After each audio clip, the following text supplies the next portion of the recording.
भजन बने ना बने, हमसे कोई भी साधना बने ना बने, हमको दुख मिले या सुख मिले, अब वृंदावन नहीं छोड़ेंगे। जिसने ऐसा नियम ले लिया वो निश्चित भगवान को प्राप्त हो जाता है। वृंदावन भगवान की कृपा है। मानो हम वृंदावन में वास कर रहे हैं तो भगवान की असीम कृपा में वास कर रहे हैं। पूरा संसार केवल मरा जा रहा है इस बात के लिए, रोटी कपड़ा व्यवस्था, तो उन्हीं का बल लेकर के वृंदावन वास किया जाता है। रुपया पैसा का बल यहाँ काम नहीं करता। यहाँ जिसने ये ठान लिया मेरे बल श्री वृंदावन रानी, तो बस ये समझो कुबेर का खजाना खुल गया। अखिल लोक ब्रह्मांडों के स्वामी जिनके अधीन है वो हमारी श्री महारानी राधा रानी है। जो राधा रानी की शरण में है उसको कौन सा दुख छू सकता है। मस्त रहो मेरी महारानी श्री राधा रानी, जाके बल में सबसो तोरी लोक वेद कुलकारी। ना परिवार से संबंध रखो न संसार से संबंध रखो, बस इतनी तुम बहादुरी कर लो, शेष काम श्री राधा रानी कर देंगी। आपके सारे शोक दुख मिटाकर मंगलमय आपकी परम गति बन जाएगी। परम गति दुनिया में सबसे कठिन काम है भजन करके भगवान की प्राप्ति करना, सबसे कठिन काम है। मन को प्रभु में लगाना, नहीं लगता तो भाग जाओ वृंदावन आ जाओ, यहाँ पड़े रहने पर भगवत प्राप्ति हो जाएगी। क्योंकि भजन के जैसे 4 अंग है, नाम रूप लीला धाम। नाम जप नहीं चल रहा, रूप ध्यान नहीं चल रहा, लीला चिंतन नहीं चल रहा, तो धाम में तो पड़े हो भगवान के। केवल पड़े रहने से भगवत प्राप्ति होगी। वृंदावन रहे सोए और देश के बसत ही अधिक भजन जो होए, ये समतो पूजत नहीं। वृंदावन रहे सोए, पड़ा पड़ा वृंदावन में सो रहा है, उसकी समानता बाहर का कोई भजनानंदी महात्मा नहीं कर सकता, क्योंकि वो धाम के आश्रित है, उसे निश्चित भगवत प्राप्ति होगी। चलते हैं, प्रसंग चल रहा है महाप्रभु श्री कृष्ण चैतन्य देव जी का। महाप्रभु श्री कृष्ण चैतन्य देव जी की माँ जब गंगा स्नान करने जाती है तो रास्ते में इनको विष्णु प्रिया जी मिलती हैं। इनको देखकर लगता है कि अगर ये हमारी निमाई की बहू बन जाए तो हमें बड़ा सुख मिल जाए। पर वो सनातन मिश्र जो राज पंडित है उनकी कन्याएं बड़े धनी हैं, और महाप्रभु चैतन्य देव घर में तो अर्थ का अभाव ही है। पिता भी पधार गए हैं, केवल माता और महाप्रभु हैं। एक दिन काशीनाथ नाम के घटक, घटक कहते हैं बिचौलिया को।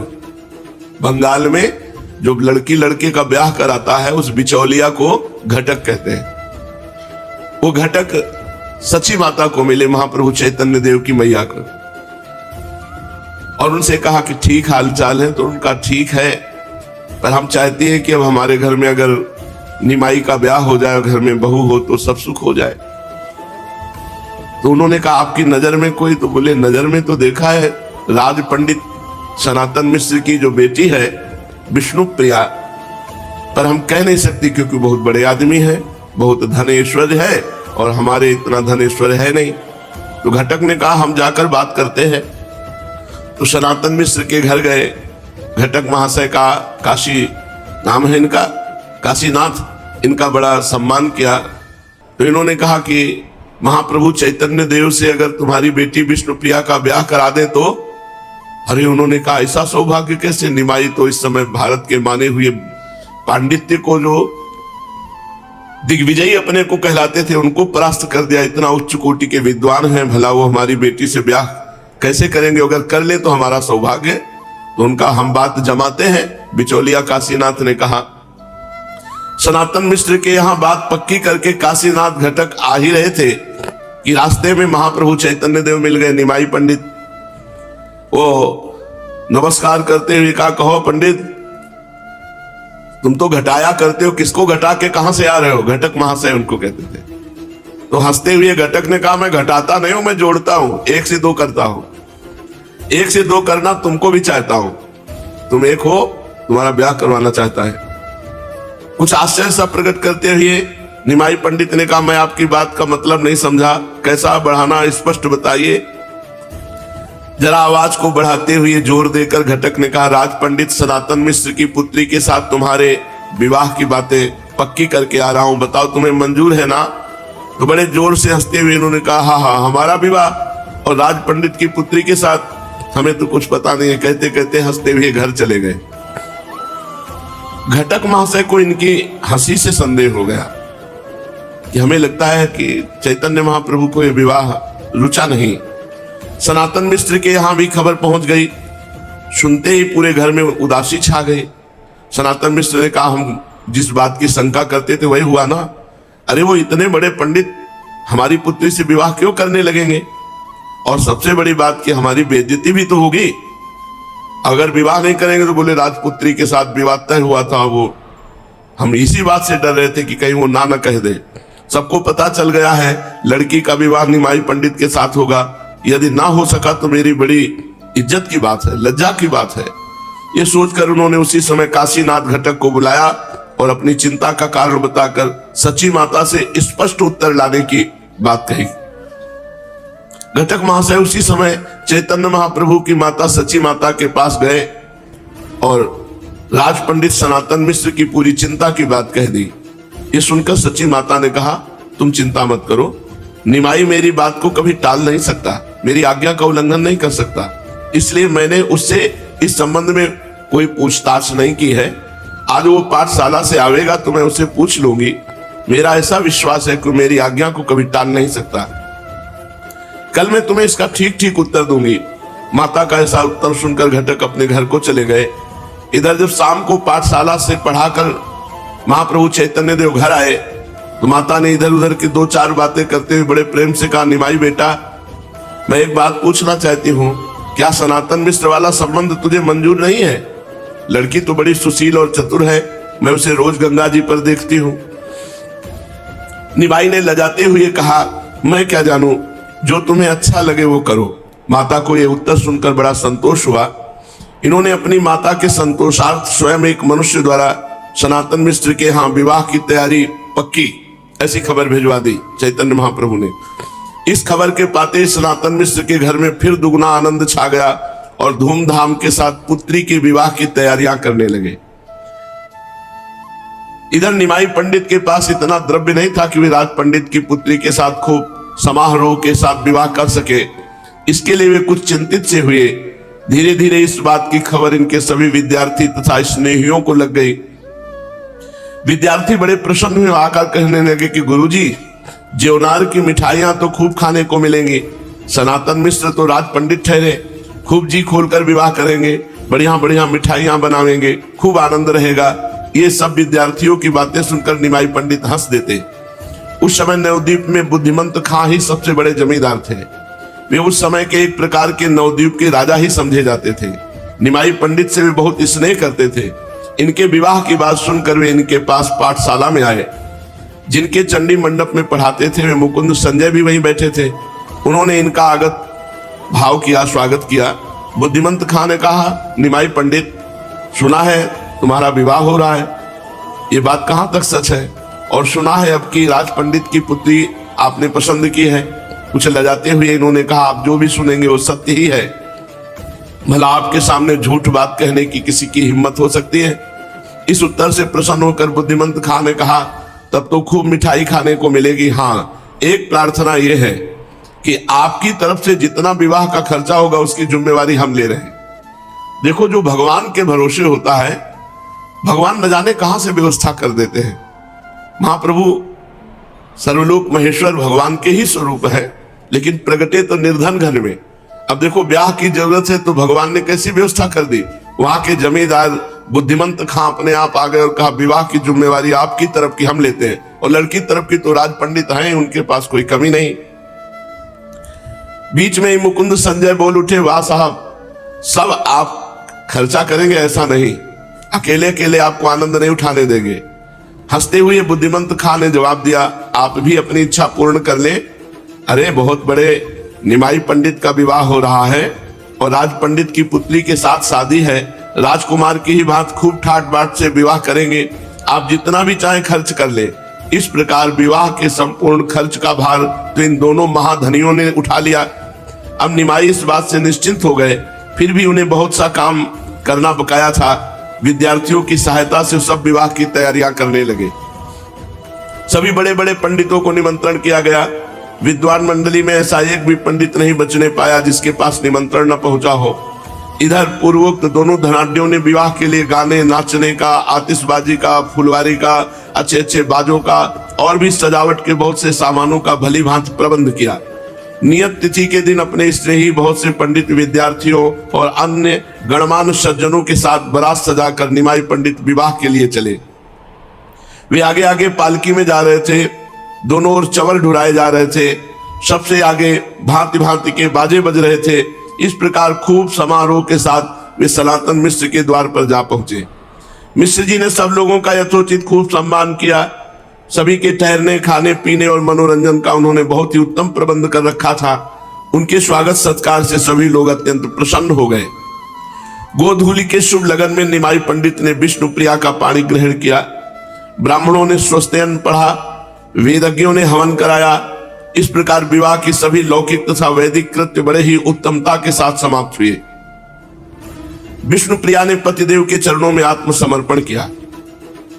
देखो, पहले था माता पिता या घर के बड़े बूढ़े ब्याह तय कर आए और ब्याह हो गया, तब वधू को देख पाता था लड़का। अब आजकल ये जो सब गंदी बातें चली हैं, बॉयफ्रेंड गर्लफ्रेंड, तो बहुत हानिकारक है ये गृहस्थी में। जो चंचल लड़कियां हैं, कई कई लड़कों से प्रेम करती हैं, वो भला एक पति के पास कैसे ठहर पाएंगे? जो चंचल लड़के हैं, कई कई लड़कियों के साथ ऐसे गलत आचरण करते हो, भला एक पत्नी के साथ कैसे ठहर पाएंगे? अगर एक पत्नी व्रत नहीं है, एक पाति व्रत नहीं है, तो गृहस्थ आश्रम ही क्या हो, तो बेविचार का घर है। ऐसी जगह संतानें वर्ण संकर होती हैं, पितरों को श्राद्ध आदि नहीं मिलता है, पितर असंतुष्ट हो जाते हैं। और कैसी परिपाटी थी, बूढ़ी बूढ़ी माई भी इतना घूंघट रखती, धर्म मर्यादा इज्जत पवित्रता, अब वो तो सब खूंटी पे टंगी रह गई। आज का जो वातावरण है इन सब बातों को मजाक मानेगा। विष्णु प्रिया जी ने अपने पतिदेव के चरणों में आत्मसमर्पण किया। निमाई ने उन्हें अपने बाएं भाग में बिठा करके पूर्ण ब्याह की सब सामग्री, जितनी भेंट पूजा सब उनके पिता ने दी। साथ लेकर विद्यार्थियों के साथ ब्याह संपूर्ण होकर के जाने को तैयार हुए। दूसरे दिन सनातन मिश्र ने सभी विद्वान पंडितों की सभा की, उनकी योग्यता अनुसार यथोचित पूजा की, खूब भेंट बरातियों को दी और विष्णु प्रिया जी के साथ चढ़ करके निमाई पालकी में विवाह करके घर आए। महाप्रभु चैतन्य देव का विवाह श्री विष्णु प्रिया जी से संपन्न हुआ। चिरकाल से जिसे अपनी पुत्र वधू बनाने के लिए सची माता उत्सुक थी, आज उसे ही पुत्र वधू के रूप में अपने घर आए देखकर बहुत प्रसन्नता हुई। वह उस युगल जोड़ी को देखकर मन ही मन अत्यंत प्रसन्न हो रही थी। घर में घुसते ही चौखट में विष्णु प्रिया जी की अंगुली पिचक गई और उससे रक्त धारा बहने लगी। मैया का हृदय बड़ा दुखी हो गया कि अभी नवीन वधू और प्रवेश करते ही ये तो भारी अपशकुन है। बहुत दुखी हुई, क्योंकि वैसे ही दुख में जीवन था। फिर थोड़े दिन में बात भूल गई, पर अपशकुन तो हो गया। पूरा जीवन रो रो करके माता को बिताना पड़ा, विष्णु प्रिया जी को बिताना पड़ा। महाप्रभु तो संन्यास लेकर के जगत उद्धार के लिए चले गए। विष्णु प्रिया को पाकर के निमाई अत्यंत प्रसन्न हुए और विष्णु प्रिया भी अपने सर्वगुण संपन्न पति को पाकर परम आह्लादित हुई। अब जैसे जैसे महाप्रभु की अवस्था बढ़ रही थी, वैसे वैसे इनके स्वभाव का परिवर्तन हो रहा था। बड़ा गंभीर स्वभाव, एकांत में बैठ करके भगवत चिंतन परायण, हृदय का एकदम परिवर्तन। विवाह होने के बाद सारी चंचलता न जाने कहां खो गई। आप एकदम भगवान के ध्यान में गंभीर मुद्रा में बैठे रहते और शरीर में भी भावावेश आने लगे। महाप्रभु के शरीर के सभी अवयव स्वभाव के ही अनुसार बने हैं। मनुष्य जैसे जैसे प्राकृतिक विचारों को छोड़ता है और भगवान का चिंतन करता है, वैसे वैसे उसके शरीर में दिव्यता आने लगती है। वो प्रकृति से ऊंचे उठ जाता है। उसका पांच भौतिक शरीर फिर अधिक काल टिकता नहीं है। इसीलिए बड़े बड़े महापुरुष जवानी अवस्था में, कम अवस्था में शरीर छोड़कर पधार गए, क्योंकि जब भगवत आवेश आता है तो इस शरीर सह नहीं पाता, पंचभूतों से बना हुआ, और कोई न कोई भयानक रोग बन जाता है या कोई भयानक परिस्थिति बन जाती है और उनका शरीर छूट जाता है। ये महापुरुषों में होता है। तुम लोग मत डरो हाँ कि हमारा शरीर छूट जाएगा, इस कोटि के महापुरुष नहीं हो कि तुम्हारा शरीर छूट जाएगा। नहीं, लोग सुनकर के कहते ना कि भक्ति करे तो पूरा परिवार बर्बाद हो जाता है। तुम उस कोटि के भक्त नहीं हो। जिस कोटि के हो, खाओ पियो, थोड़ा नाम जप कर लो, कीर्तन कर लो, जी ले, बस ऐसे है। इस कोटि के भक्त थोड़े कि भावावेश आ गया और शरीर छूट जाएगा। वो कई प्रश्न करते हैं, इसलिए हम बताते जाते हैं बीच बीच में कि तुम उस कोटि के नहीं हो कि तुम्हारा शरीर छूट जाएगा। शरीर को तो ममता से पकड़े हुए हो, तुम्हारे अंदर ऐसे भाव आने वाले नहीं। भावुक ज्ञानी और प्रेमी महात्मा कम अवस्था में शरीर छोड़कर जाते हुए देखे गए। भगवान शंकराचार्य जी बहुत कम अवस्था में, चैतन्य देव महाप्रभु जिनका चरित्र सुन रहे हैं, ज्ञानेश्वर, स्वामी राम तीर्थ, जगत बंधु, ये बड़े बड़े महापुरुष अल्प अवस्था में शरीर को छोड़ करके चले गए। कारण कि पंचभूतों में इतनी सामर्थ्य नहीं है कि उनके भावावेश को सह सके, तो फिर शरीर किसी न किसी बहाने अस्वस्थ हो जाता है, शरीर छूट जाता है। हाँ, कोई कोई महापुरुष अपने संकल्प का कुछ अंश देकर लोक कल्याण की जिसे भगवान ने सेवा दी है, वो अपने शरीर को बनाए रखते हैं। फिर भी उनमें भावुकता की अपेक्षा ज्ञानांश की अधिकता होती है, जिनके शरीर बचे रहते हैं, ज्ञान अधिक होता है और वो अपने संकल्प से भगवान की आज्ञा पालन करने के लिए शरीर को बनाए रखते हैं, इसलिए सभा को उपदेश आदि देने की उनमें क्षमता बनी रहती है। जब भावुकता की चरम सीमा पहुंचती है तो संकल्प करने का होश ही नहीं रहता और शरीर असमर्थ हो जाता है, फिर वो झेल नहीं पाता, प्रेम को झेल पावे शरीर ऐसा नहीं। जब हृदय में सहसा प्रबल भावुकता का उदय होता है तो निर्बल शरीर उसको सहन नहीं कर सकता। किसी किसी का शरीर तो उसी वेग में शांत हो जाता है, बहुत से उसे सहन तो कर लेते हैं किंतु भारी रोगों से युक्त हो जाता है शरीर, असाध्य रोगों से। असाध्य रोग ही प्रेम को रोक सकता है, असाध्य रोग ही प्रेम के वेग को सह सकता है, नहीं दूसरे की सामर्थ्य नहीं। जिनसे भगवान इस जगत में कुछ मंगल कराना चाहते हैं वे उस वेग को पूर्ण रीति से आने ही नहीं देते, अगर आ भी गया तो सहन करने की सामर्थ्य दे देते हैं, किंतु उनके शरीरों पर भी उसका असर पड़ता है। इसलिए प्रायः भावुक शरीरों में अतिसार, वायु रोग, ये बड़े भयंकर भयंकर रोग हो जाते हैं। तुम्हारे नहीं होंगे, हाँ कि अब हम भजन करेंगे तो भयंकर रोग हो जाएंगे तो भजन छोड़ दे, ये उनकी बात है जो भावावेश में रहते हैं। बड़े असाध्य रोगों का सामना उनके शरीरों को करना पड़ता है। संसारी लोगों को रोग, ये रोग नहीं होते और सब होते। ये तो बात होती है कि इतना प्रेम का वेग होता है कि किडनी, लीवर, हृदय सबकी सामर्थ्य हाथ उठा देते हैं, सब उस प्रेम को झेलने की सामर्थ्य नहीं रहती, तभी अल्प अवस्था में शरीर छूट जाता है। और भगवान जिससे मंगल कराना चाहते हैं जितने समय तक, उतने समय तक उनका शरीर रहता है। संसारी लोग तो प्रायः 40-50 वर्ष की अवस्था के बाद शरीर उनका रोगी होता है, लेकिन भावुक के हृदयों में ये उद्वेग के रूप में रोग जागृत हो जाता है। ये साधारण रोग नहीं है, ये प्रेम रोग को सहने के लिए दिया जाता है। जैसे हमने बताया एक बार सत्संग में कि एक शीशा है, उसे अगर आप एक कंकड़ मारो टूट जाता है, लेकिन उसे गरम ठंडा, गरम ठंडा, ठंडा गरम ऐसे प्रक्रिया की जाती है तो बुलेट प्रूफ हो जाता है, गोली मारो तो भी नहीं टूटेगा। ऐसे ही दुख सुख विपत्ति, दुख सुख विपत्ति भगवान दे देकर अपने भक्त को इतना मजबूत कर देते हैं कि भारी से भारी विपत्ति में भी वो चलायमान नहीं होता।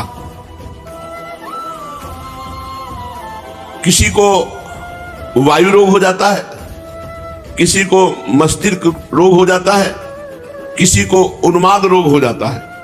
ये जरूर हो जाते हैं प्रेमियों को, हमने देखा है, पूरा शरीर कांपता रहता है। वायु रोग हो गया, उन्माद, बोलते रहते हैं बेमतलब, क्या बोल रहे हैं, कोई मतलब नहीं, कोई तुक तान नहीं है, उन्माद अवस्था। प्रेम रोग में ये वायु रोग, अतिसार, उन्माद, मस्तिष्क की शासन वृत्ति क्षीण हो जाना, क्या बोलना है क्या नहीं कहना है कुछ नहीं, जो चल रहा है वही चल रहा है।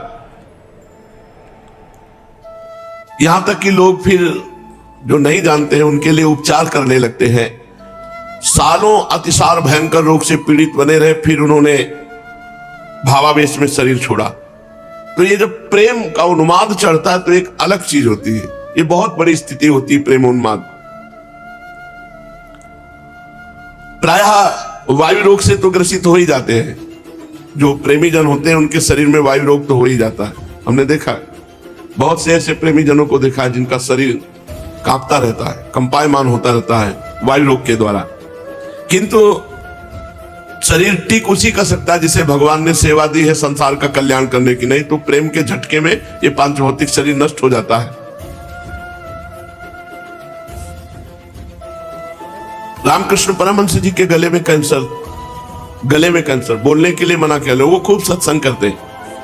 ये जब भावावेश आता है तो कोई ना कोई असाध्य रोग उसको सपोर्ट करके रोकता है, तभी तो प्रेमियों की जय जयकार होती है। कोई साधारण जीव प्रेमी थोड़ी हो सकता है कि भोगी जीव कोई प्रेमी हो जाए। कोई योगी जो निरंतर भगवान के चिंतन में, वो इस भावावेश प्रेम को प्राप्त होता है। अब निमाई पंडित का भी गाढ़ चिंतन भगवान का, जहां बैठे तो डूब गए, और बड़ा परम भावुक स्वभाव के थे।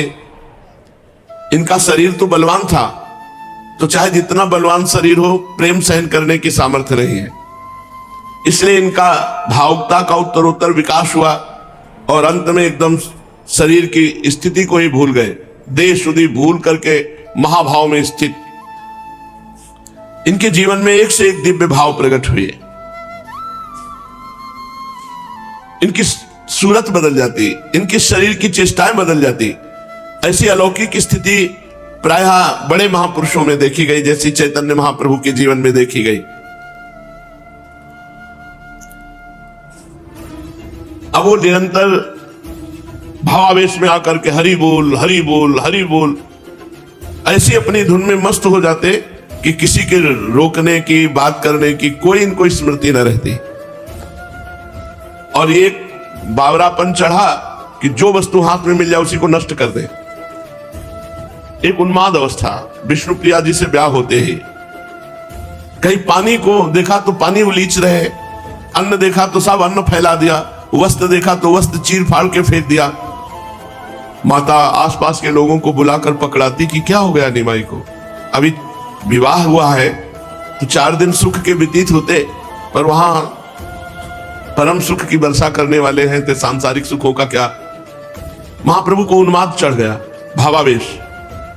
बाल्टी में पानी तो सब पानी उलीच उलीच करके है, घर का अन्न सब फेंक देना, सब कपड़े फाड़ देना, और लोगों को बुलाती और कहती इनको पकड़ो, किंतु जो इनकी ओर जाता उसे मारते, मारने के लिए दौड़ते, वो भागता, किसी की हिम्मत नहीं पड़ती।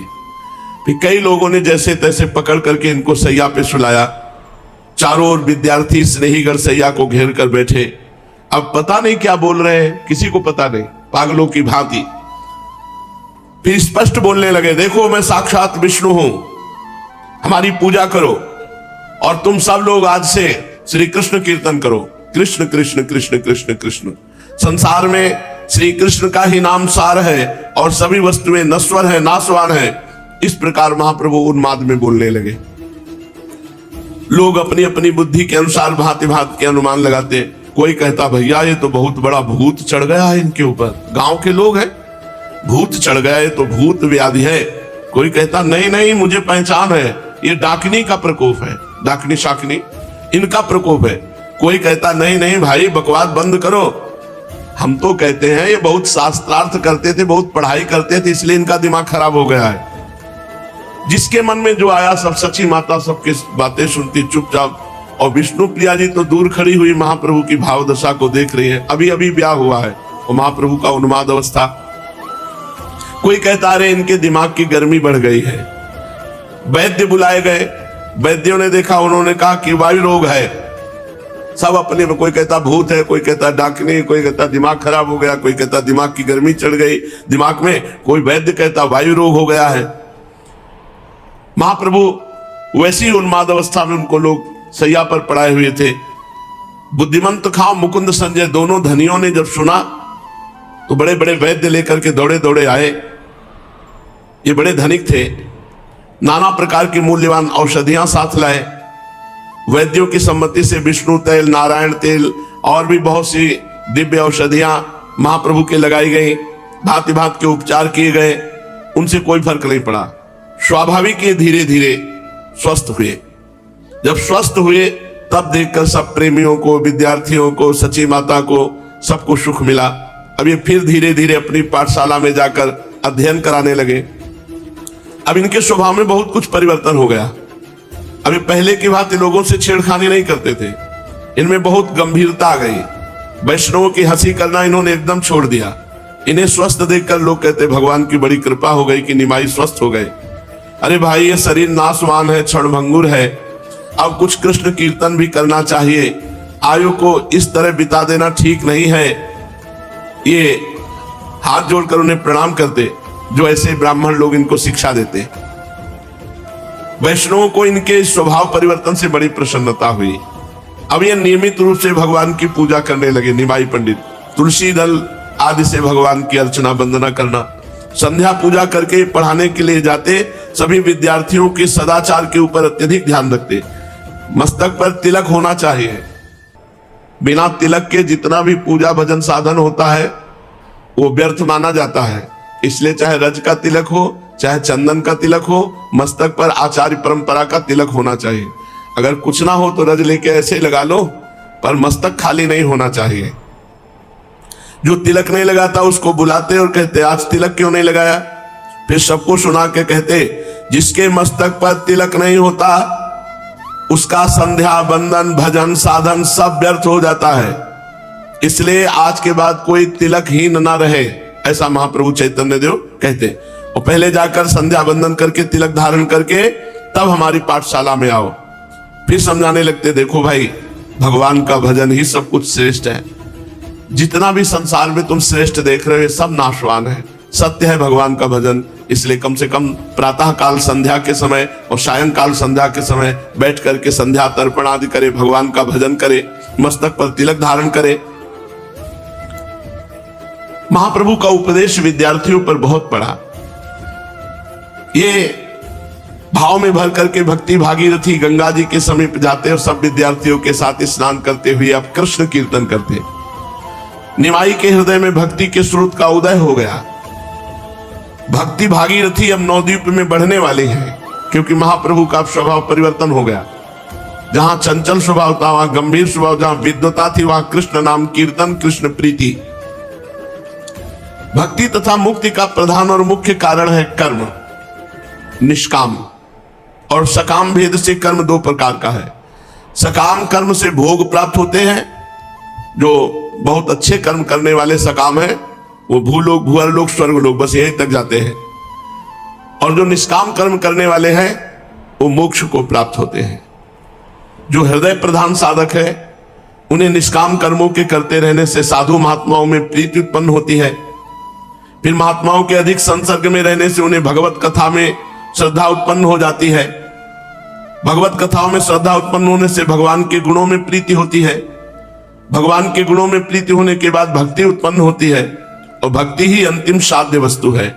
भक्ति ही पराकाष्ठा है, जीवन की परम गति है। जिसके जीवन में भगवान की भक्ति आ गई उसका जीवन धन्य हो गया। जो मस्तिष्क प्रधान लोग होते हैं वो ज्ञान मार्ग के पथिक होते हैं, और जो कर्मठ प्रधान होते हैं वो कर्म योग मार्ग के। ये तीन योग है, ज्ञान योग, भक्ति योग और कर्म योग। जो हृदय प्रधान वो भक्ति योग, जो मस्तिष्क प्रधान बुद्धि प्रधान वो ज्ञान योग, और जो कर्म प्रधान वो कर्म योग।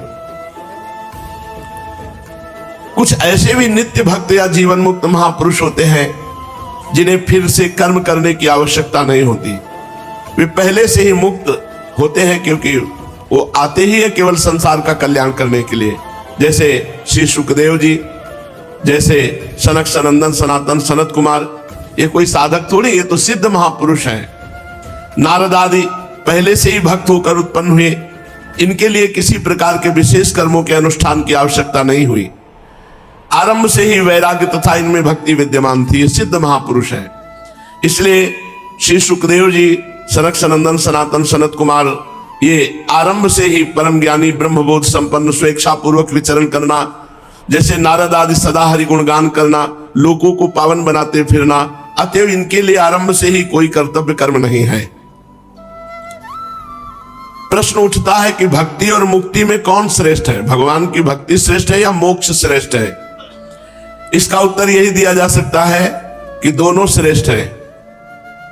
भक्त के लिए भक्ति श्रेष्ठ और ज्ञानी के लिए ज्ञान श्रेष्ठ है। ज्ञान से भी मोक्ष मिलता है, भक्ति से भी मोक्ष मिलता है। ज्ञानी जो है वो आत्म प्रेमी होता है, भक्त जो है वो कृष्ण प्रेमी होता है, राम प्रेमी होता है। दोनों में स्थिति सनातन है। सदा से प्राणियों की ये दो परम स्थिति सुनी गई है। वेद शास्त्रों से ज्ञानी महर्षियों ने इन्हीं दो स्थितियों का वर्णन किया है। तस्य तदेव मधुरम यस्य मनो यत्र संलग्नः। जिसका मन जहां लग गया उसके लिए वही मधुर है। अगर वो मस्तिष्क प्रधान है तो ज्ञान मार्ग में जाएगा, हृदय प्रधान है तो भक्ति मार्ग में जाएगा, कर्मठी स्वभाव कर्म करने का स्वभाव तो कर्म मार्ग में जाएगा। बहुधा भक्तों को कहते सुना गया कि हम तो मुक्ति को अत्यंत तुच्छ समझते हैं, भक्ति के बिना मुक्ति को हम ठुकरा देते हैं। पर उनको यह समझना चाहिए कि यह बहुत ऊंची स्थिति है। मोक्ष जानते हो किसे कहते हो? तो ठुकरा किसे देते हो? 100 रुपया तो ठुकरा नहीं सकते, मोक्ष ठुकरा दे। मोक्ष बहुत बड़ी वस्तु है। जब मोक्ष प्राप्त, जैसे श्री प्रबोधानंद महाराज, जैसे मधुसूदन सरस्वती, जैसे श्री सुखदेव जी, ये मोक्ष प्राप्त महापुरुष है, ये ठुकरा दिए मोक्ष को और श्री कृष्ण प्रेम में। अपने लोग जैसे कहते हैं हम तो मोक्ष ठुकराते, तो है कहा तुम्हारे मोक्ष, तुम मुक्ते कहां हो, अभी तो बंधे हुए विषयों में मिले नहीं तो मोक्ष ठुकरा कहते। तो ये वैसे ही बात हुई कि हम तो मोक्ष को ठुकरा देते हैं, वैसे ही जैसे जेब में 5 रुपया नहीं, वो कहते हैं हम तो करोड़ों को लात मारते हैं, भाई नहीं तुम्हारे क्या।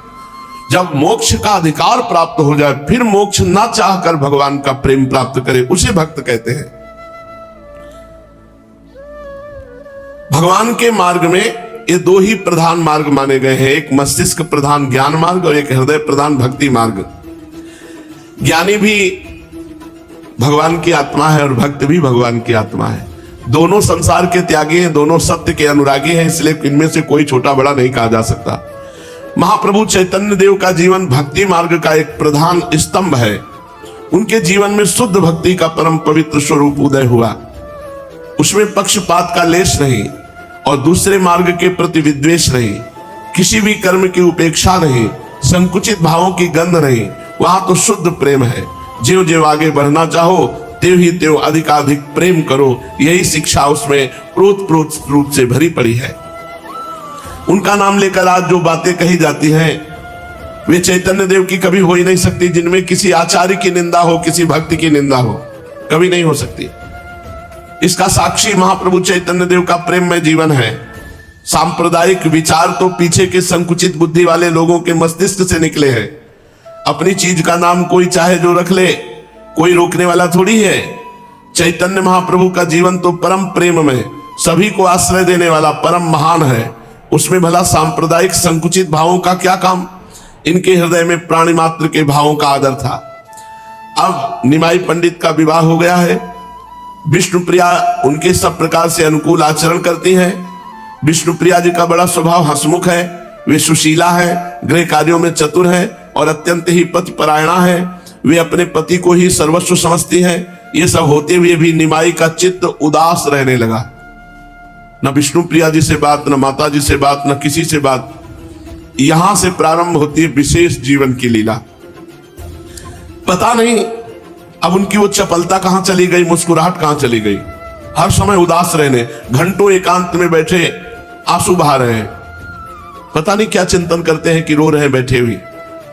कोई संसारिक पुरुष से मिलना नहीं, किसी से बातचीत नहीं करना, कुछ अच्छा नहीं। यही नारायण हरिभजन में 5 न सुहात, विषय भोग, निद्रा, हंसी, जगत प्रीति, बहुबात। ये 5 बातें भजनानंदी को अच्छी नहीं लगती। विषय भोग अच्छे नहीं लगते, बहुत प्रपंच की बातें अच्छी नहीं लगती, हंसी मजाक अच्छा नहीं लगता, नींद अच्छी नहीं लगती, लोगों से मिलना जुलना अच्छा नहीं लगता। महाप्रभु एकांत में घंटों बैठे रहते और भगवान का चिंतन करके रोते रहते। अब सभी को चिंता होने लगी, विष्णु प्रिया जी को भी, सची माता को भी, विद्यार्थियों को भी, क्योंकि किसी से बात न करना, उदास बैठे रहना। जब हृदय में किसी प्रबल भाव का आगमन होने को होता है तो उसके पूर्व हृदय एक प्रकार के अभाव का अनुभव करने लगता है। जी चाहता है कि चिल्ला चिल्ला कर रोऊं। ऐसी दशा में लोग समझ नहीं पाते, गलत समझने लगते कि इनको कोई रोग हो गया है, इनको कोई डिप्रेशन हो गया है या क्या है। वो एक हृदय में खालीपन, कब मिलेंगे भगवान, कैसे मिलेंगे भगवान, और वो रो रहा है तो बाहरी लोग कैसे जाने। बस यही लगता है कि तीर्थों में चला जाए, विरक्त महात्माओं का जो भगवान के प्रेमी संत जन है उनका संग किया जाए, उनका सत्संग सुने, उनके मुख से हरि चर्चा सुने। अब निमाई ने भी प्रकट किया कि मुझे तीर्थ यात्रा करनी है। बंगाल में सकाम कर्मों की प्रधानता है, वहां के बहुत ही कम मनुष्य निष्काम कर्म का महत्व जानते हैं। अधिकांश लोग किसी न किसी कामना से संपूर्ण धार्मिक कार्यों को करते हैं। सकाम कर्मों में पितृ श्राद्ध को बहुत बड़ा महत्व दिया गया है। स्मृतियों में पितृ कर्मों से भी देव कर्मों की अधिक महत्ता दी गई है। गृहस्थियों के लिए पितृ कर्म बड़ा मुख्य बताया गया है। पितृ कर्मों में गया धाम में जाकर पितरों के श्राद्ध करने का बहुत भारी महात्म वर्णन किया गया है। इसलिए प्रतिवर्ष बंगाल से लाखों मनुष्य गया जी पितृ श्राद्ध करने आते हैं। दूसरे प्रांतों से बहुत संख्या से यात्री आते हैं गया जी श्राद्ध करने के लिए। बंगाल में तो इसका बहुत प्रचार प्रसार है। अब निमाई पंडित ने भी अन्य पंडितों के साथ विचार किया कि चलो गया जी चला जाए। गया में जाकर अपने पिता का श्राद्ध करने का विचार आया, किंतु ये सकाम भावना से नहीं, अपनी एकांतिक वृत्ति को और बढ़ाने के लिए कि किसी से मिलना जुलना नहीं, परम धाम है, श्रद्धा पूर्वक जाकर के भगवान के चरणों का दर्शन गया धाम में और अपने पिता को श्राद्ध देना, ये केवल अपने भाव के लिए, कोई सकाम भाव से नहीं। महाप्रभु ने सब ब्राह्मणों के साथ, जो विद्यार्थी भी थे, कुछ अध्यापक भी थे, जो साथ में तैयार हुए, तो महाप्रभु गया धाम की यात्रा करते हैं। तो आगे का प्रसंग है तो वो आगे फिर वर्णन करेंगे, नहीं तो अगर चले थोड़ा तो बीच में रोकना पड़ेगा, इसलिए गया धाम की यात्रा की चर्चा आगे। श्री राधा वल्लभ लाल की जय।